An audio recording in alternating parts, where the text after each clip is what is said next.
रामू की मजबूरी थी, इसलिए वो इतने कम पैसों में काम करने के लिए भी तैयार हो जाता है। वो ढाबे में पूरा दिन साफ सफाई का काम करता है तो शाम को उसे 100 रुपए मिलते हैं। उन पैसों में वो घर पर राशन लेकर चला जाता है। ये लो सरोज, आज मेरी जो भी कमाई हुई थी उससे मैं ये थोड़ा दाल चावल और सब्जियां खरीद लाया। आज के राशन का तो इंतजाम हो गया, लेकिन अब कल के राशन का क्या करेंगे? आपको तो दिन के हिसाब से कम मिलता है। अगर हर रोज का काम होता तो ज्यादा चिंता नहीं होती। अरे तुम चिंता मत करो, अब मुझे नौकरी मिल गई है, इसलिए मुझे हर रोज के पैसे मिल जाएंगे। अब तुम्हें हर रोज के राशन की चिंता करने की जरूरत नहीं है। वो लोग शांति से खाना खा लेते हैं। अगले दिन रामू काम पर जाता है। वो सुबह से शाम तक ढाबे पर सफाई का काम करता है, लेकिन जब वो शाम को अपने पैसे लेने के लिए जाता है तो मालिक कहता है, अरे रामू, मैं तो तुम्हें बताना ही भूल गया।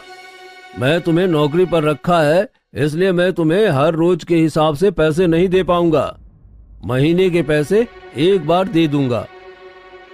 लेकिन सेठ जी, मुझे मेरे घर पर राशन लेकर जाना है। मेरे पास बिल्कुल भी पैसे नहीं हैं।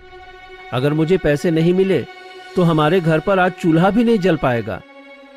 देखो, अगर ऐसी बात है तो तुम किसी से उधार ले लो और उसे बाद में पैसे चुका देना, लेकिन मैं तुम्हें हर रोज के पैसे नहीं दे पाऊंगा। सेठ जी, मेरी मजबूरी समझने की कोशिश कीजिए। मेरे घर पर खाना बनाने के लिए भी पैसे नहीं हैं। अरे तो तुम्हें तो कह रहा हूँ कि किसी से उधार ही ले लो। और वैसे भी अगर मैंने तुम्हें हर रोज के पैसे दिए तो तुम्हारा क्या भरोसा, तुम कब काम छोड़कर चले जाओ। लेकिन हाँ, अगर तुम कोई चीज मेरे पास गिरवी रख दो तो मैं तुम्हें पैसे दे सकता हूँ।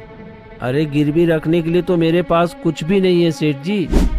मैं बहुत गरीब आदमी हूँ। अरे ये गरीबी का राग अलापना बंद करो और चुपचाप काम करो, चलो। रामू के बार बार कहने पर भी उसका मालिक उसे पैसे नहीं देता, जिस वजह से उसे गांव के ठेकेदार से पैसे उधार लेने पड़ते हैं।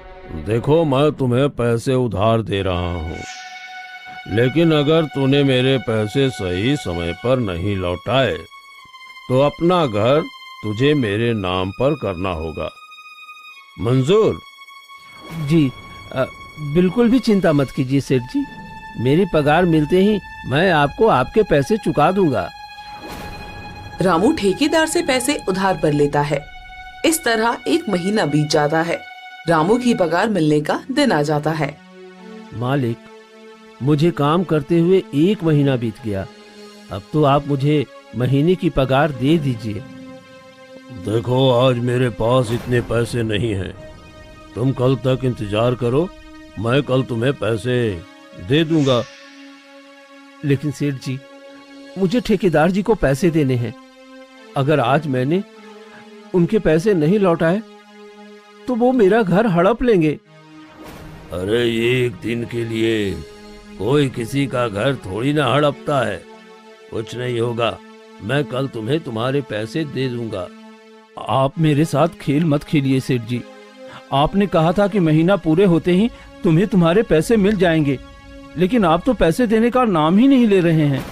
सुबह से ढाबे में इतने लोग खाना खाकर गए हैं और आप कह रहे हैं कि आपके पास पैसे नहीं हैं। तेरी हिम्मत कैसे हुई मुझसे इस तरह से बात करने की? जा नहीं देता मैं तुझे तेरे पैसे। तुझे जो करना है कर ले। और अब तो मैं तुझे कभी पगार नहीं दूंगा और ना ही तुझे अब यहाँ पर काम करने आने की जरूरत।